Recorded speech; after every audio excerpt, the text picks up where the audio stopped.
जय हिंद दोस्तों। मंच पर उपस्थित भारतीय राष्ट्रीय कांग्रेस के तमाम वरिष्ठ नेतागण, आम आदमी पार्टी के स्थानीय विधायक और इस सभा की अध्यक्षता कर रहे दिल्ली प्रदेश कांग्रेस कमेटी के माननीय अध्यक्ष जी, उपस्थित साथियों और अलग अलग जगह से आए हुए कांग्रेस परिवार के हमारे जाबाज कार्यकर्तागण, आप सबका मैं कांग्रेस पार्टी की ओर से बहुत हार्दिक अभिनंदन करता हूं और मैं आपको बहुत धन्यवाद देता हूं कि जो प्यार दिल्ली कांग्रेस परिवार ने मुझे दिया है, जो परिवार इस गंभीर परिस्थिति में जिस मजबूती के साथ हमारे साथ खड़ा रहा है, मैं जीवन भर आपका ऋणी रहूंगा, आपका आभारी रहूंगा।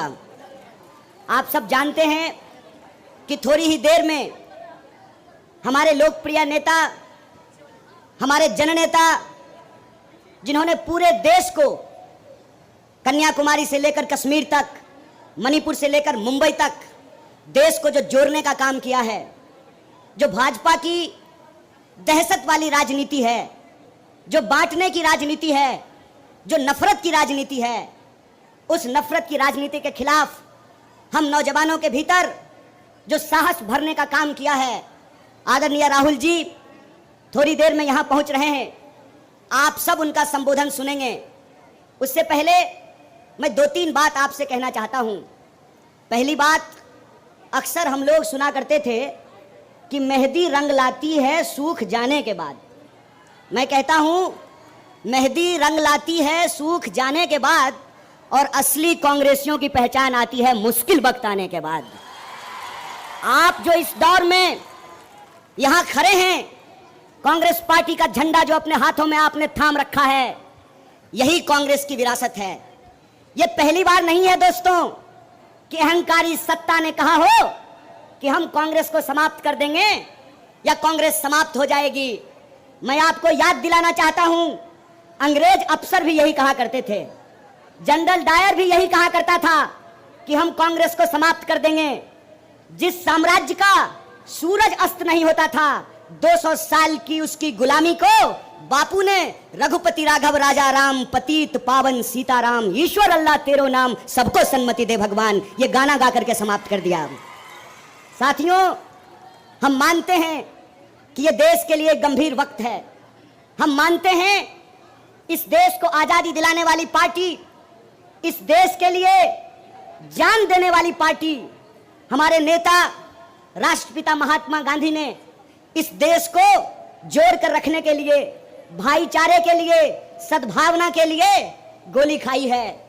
हम जानते हैं कि इस देश की एकता और अखंडता के लिए देश की पहली महिला प्रधानमंत्री श्रीमती इंदिरा गांधी ने अपने लिए, देश के लिए अपने ऊपर गोलियां खाई है। हम जानते हैं कि इस देश की सुरक्षा के लिए, इस देश की एकता के लिए हमारे पूर्व प्रधानमंत्री स्वर्गीय राजीव गांधी ने गोली खाई है। इसीलिए मैं आप तमाम कार्यकर्ताओं से कहना चाहता हूं, दोस्तों, भाजपा के छोटे मोटे नमूने गुंडों से घबराने का वक्त नहीं है। हम इनको बताएंगे कि देशभक्ति का मतलब क्या होता है। देशभक्ति का मतलब होता है देश के संविधान को अपने सीने से लगा करके रखना। देशभक्ति का मतलब होता है इस देश के भीतर रहने वाले जो 140 करोड़ लोग हैं, चाहे वो किसी भी जाति या धर्म के हों, उनको भारतीय समझना और उनको बराबरी का हक और अधिकार दिलाना। देशभक्ति का मतलब यह होता है कि देश के भीतर कहीं कोई दुर्घटना हुई हो, किसी के साथ भी अत्याचार और अन्याय हुआ हो, तो उसके पक्ष में खड़ा होना, शोषितों की आवाज बनना, मजदूरों, किसानों, नौजवानों, महिलाओं, दलितों, आदिवासियों, पिछड़ों और गरीबों की आवाज बनना। आपको मालूम है, आदरणीय प्रधानमंत्री जी 10 साल से देश के प्रधानमंत्री हैं, यमुना के इस तरफ रहते हैं नई दिल्ली में। 10 साल लगा है उनको यमुना पार करने में। मेरा नाम कन्हैया है, अभी प्रधानमंत्री जी को यमुना का किनारा लेकर के आए हैं, पूरी की पूरी सरकार को यमुना पार लेकर के जाना है। इसीलिए मैं आप सबसे यह कहना चाहता हूं कि आपने जो देश भर से प्यार भेजा है, जो मोहब्बत भेजी है, जो चिंता भेजी है, उसका मैं सम्मान करता हूं। लेकिन याद रखिएगा, भाजपा से लड़ने का अनुभव हमारा पिछले 10 साल का अनुभव है। हमने इनके झूठे आरोप देखे हैं, हमने इनका झूठा वीडियो देखा है, हमने इनका झूठा मुकदमा देखा है, हमने इनकी जेल देखी है। इसीलिए हम कहते हैं कि जगह है कितनी जेल में तेरे, देख लिया है देखेंगे।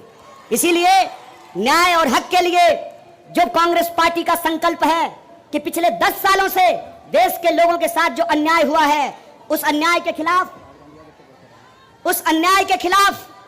हमने ये तय किया है। हमारे नेता जब कन्याकुमारी से कश्मीर तक पैदल चल रहे थे तो देश के किसान उनसे आकर मिले, देश के नौजवान उनसे आकर मिले, देश की महिलाएं आकर उनसे मिली, देश के मजदूर आकर के उनसे मिले, नौकरी करने वाले वो लोग। सिपाही जी इधर खड़ा हैं, सिपाही जी इधर खड़े हैं। सिपाही जी, पेंशन मिलता है? नहीं मिलता है ना? 2004 के बाद से पेंशन नहीं मिलता है। कांग्रेस पार्टी की सरकार बनने दीजिए, अगर एमपी को पेंशन मिलेगा, प्रधानमंत्री को पेंशन मिलेगा, तो सिपाही को भी पेंशन देना पड़ेगा। इसीलिए कांग्रेस पार्टी 5 न्याय लेकर के आई है। युवाओं का न्याय, महिलाओं का न्याय, किसानों का न्याय, श्रमिकों का न्याय और भागीदारी का न्याय। इस देश में रहने वाले जो 140 करोड़ लोग हैं, यह देश उनका है और उनके हक और अधिकार के लिए लड़ना, यही कांग्रेस पार्टी की पहचान है, यही कांग्रेस पार्टी की विचारधारा है। आजकल नया निजाम आया है और नया निजाम कहते हैं कि इस देश का इतिहास 2014 से शुरू होता है। मैं कहता हूं, जनाब, आपका इतिहास कमजोर है। श्रीमान, थोड़ा ठीक से इतिहास पढ़िए। देश का इतिहास 2014 से नहीं शुरू होता है। देश का इतिहास 5000 साल का इतिहास है। देश का इतिहास सिंधु घाटी सभ्यता से शुरू होता है। और भारतीय होने का मतलब क्या होता है? भारतीय होने का मतलब होता है लोगों के बीच में भाईचारा होना, प्राणियों के बीच में सद्भावना होना। और धर्म का क्या अर्थ होता है? धर्म का अर्थ होता है निर्बल को शक्ति देना। धर्म का अर्थ यह होता है कि लोगों के बीच में मोहब्बत फैलाना। धर्म का अर्थ होता है असमानता को समाप्त करके समानता को स्थापित करना। धर्म का मतलब होता है अन्याय को समाप्त करके न्याय को स्थापित करना। इसीलिए मैं आप सबसे कहने आया हूं, आज देश एक गंभीर परिस्थिति से गुजर रहा है। इस देश का सच्चा कांग्रेसी कार्यकर्ता होने के नाते, वो पार्टी जो इस देश को आजादी दिलाई है, उस आजादी को बचाने के लिए जैसे हमारे पुरखों ने स्वतंत्रता सेनानी बनकर के इस देश को आजादी दिलाई है, उसी तरह से हम संविधान सेनानी बनकर के इस देश के संविधान की रक्षा करेंगे। बोलिए, आप संविधान सेनानी बनेंगे? दोनों हाथ उठा करके बोलिए, कोई हाथ नीचे नहीं रहना चाहिए। आप संविधान की रक्षा करेंगे? आप संविधान की रक्षा करेंगे तो संविधान के ऊपर हमला करने वाली इस पार्टी को हम कहना चाहते हैं, भाजपा को हम कहना चाहते हैं, अभी तो आप 10 साल के लिए शासन में आए हैं और 10 साल शासन में आकर के आपका ये मंसूबा बन गया है कि आप इस देश के संविधान को बदलना चाहते हैं। तो हम आपको कह देना चाहते हैं, हमारी विरासत इस देश की आजादी को लेकर लड़ने वाली विरासत है। हमारी विरासत राष्ट्रपिता महात्मा गांधी की विरासत है। हमारी विरासत डॉक्टर बाबा साहब भीमराव अंबेडकर की विरासत है। हमारी विरासत शहीद आजम भगत सिंह की विरासत है। और उसी विरासत पर चलते हुए कांग्रेस पार्टी ने इस देश की एकता और अखंडता को बना करके रखा। कांग्रेस पार्टी ने इस देश के लोगों को बराबरी का अधिकार दिया। बताइए, अगर संविधान नहीं होता, अगर संविधान की ताकत नहीं होती, तो क्या इस देश में हेलीकॉप्टर पर उड़ने वाला और जूता सिलने वाला का वोट बराबर होता क्या? यह संविधान की ताकत है। इस संविधान की रक्षा करना है हमको। इसीलिए हम आप सबसे ये आग्रह करने के लिए आए हैं, ये लाख कोशिश कर लें, ये लाख गुमराह करने की कोशिश करें, ये लाख आपको चाय की दुकान में, ट्रेनों में, बसों में, दफ्तरों में, व्हाट्सएप ग्रुप पर, शादी में, ब्याह में, लगन में आपको अपमानित करने की कोशिश करें, सीना ठोक करके कहिए कि हम बापू के सिपाही हैं, हमने हंसते हंसते गोली खाई है, इस देश को बचाने के लिए आखिरी सांस तक संघर्ष करेंगे। यह बात आपको पूरे गर्व से कहना चाहिए, पूरे अभिमान से कहना चाहिए। इसीलिए आप तमाम कार्यकर्ताओं से मैं कहने के लिए आया हूं, गंभीर समय है, लेकिन कांग्रेस पार्टी इस देश की सबसे बड़ी विपक्षी पार्टी है। जब ये कहते हैं कांग्रेस मुक्त भारत, इसका मतलब यह है कि इस देश की विपक्ष को समाप्त करके ये देश में तानाशाही थोपना चाहते हैं। इस तानाशाही के खिलाफ इस मुश्किल वक्त में हम तमाम लोगों को, तमाम कांग्रेस के परिवार को एकजुट होकर के रहना है और इनको कहना है,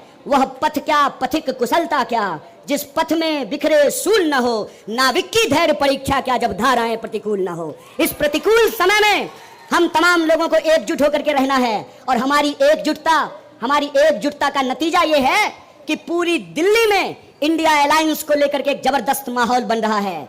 जो भाजपा सोचती थी कि हम 7 का 7 सीट दिल्ली में जीतेंगे, दिल्ली वासियों ने बता दिया है कि ये दिल्ली है मेरे यार, ये दिल्ली है मेरे यार। इस दिल्ली को जब जब जिसने भी कब्जा करने की कोशिश किया है वो नाकाम हुए हैं, यही दिल्ली का इतिहास है। इसीलिए मैं आप दिल्ली वासियों से ये कहने के लिए आया हूं, ऐ दिल्ली वासियों, ऐ दिल्ली की हमारे आदरणीय बुजुर्गों